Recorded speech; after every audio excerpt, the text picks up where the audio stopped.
ہوتی ہے براہ کرم حدیث سنا دیں۔ حدیث جو ہے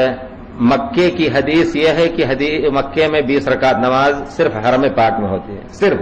مکے کی دوسری مسجدوں میں، ہماری خود مسجد ہے، ہمارے بچے الحمدللہ سب حافظ ہیں، 4 بچے وہی تراویح پڑھاتے ہیں، دوسری مسجدوں میں 8 3 11 رکعت ہوتی ہے بس۔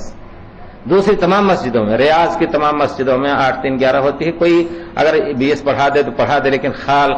سننے میں نہیں آتا ہے۔ تو مکے میں صرف کیوں رکھا گیا؟ آپ کو معلوم ہے ایک ذات جس کا نام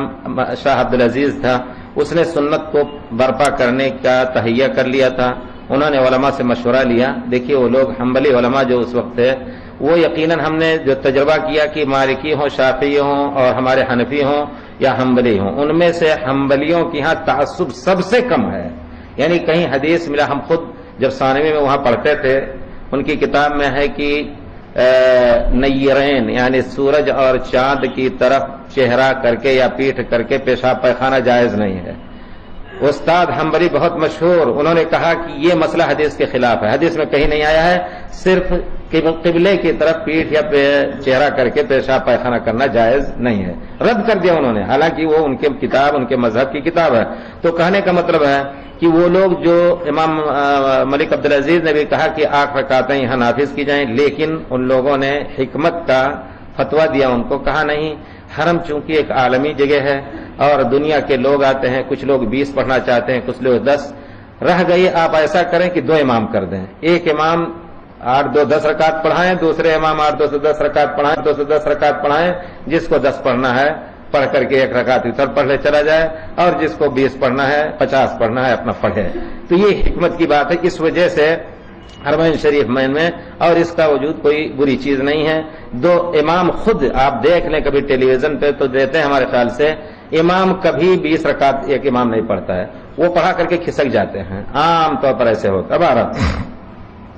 لیکن سنت کا طریقہ ہم جس پر یقین رکھتے ہیں کہ یہ ہے کہ تراویح 8 3 11 پیارے رسول نے کبھی اس سے زیادہ نہیں پڑھی ہے، اور حضرت عمر رضی اللہ تعالیٰ عنہ کی طرف منسوب کردہ 20 رکعت یہ صحیح نہیں ہے۔ آپ نے جب حضرت ابی بن کعب کو مسجد مبارک نبوی میں حکم دیا کہ آپ پڑھاؤ، تو نبی کریم صلی اللہ علیہ وسلم کی مسجد میں ان کو حکم دیا کہ 8 رکعتیں پڑھاؤ۔ کسی وقت حضرت ابی بن کعب 36 رکعت پڑھا دیتے تھے، یہ ثابت ہے قیام اللیل مروزی وغیرہ سے۔ تو مسئلہ اس سے یہ نکلتا ہے کہ اگر آپ کی طبیعت حاضر ہے، اگر آپ صرف 8 پڑھ کر کے چلے جا رہے ہیں 8 3 11، تو انشاءاللہ سنت رسول اور فضیلت قیام لیل من قام رمضان ایمانا واحتسابا وہ آپ کو فضیلت حاصل ہوئی۔ لیکن اگر کوئی شخص مزید پڑھنا چاہتا ہے تو یہ نہ عقیدہ رکھے کہ 20 ہی سنت ہے، 20 سے اب مجھے نہیں یاد آتا ہے، میں اپنے طور پر اتنے دنوں سے وہاں ہوں، کبھی زیادہ کیا ہے کبھی کم کیا ہے، لیکن 20 کبھی نہیں پڑھی ہے میں نے، یہ یقین کر کے کہتا ہوں اتنا جان بوجھ کر کے کہ 20 صرف کبھی نہیں پڑھی ہے میں نے زیادہ کیا یا کم کیا۔ تو ہم اس پر یقین رکھتے ہیں کہ جائز ہے زیادہ۔ آپ 8 پڑھ کر گئے، پھر آپ کی طبیعت میں آیا، گھر میں بیٹھے ہیں، شروع کر دیجئے کچھ پڑھنا، کوئی حرج نہیں ہے۔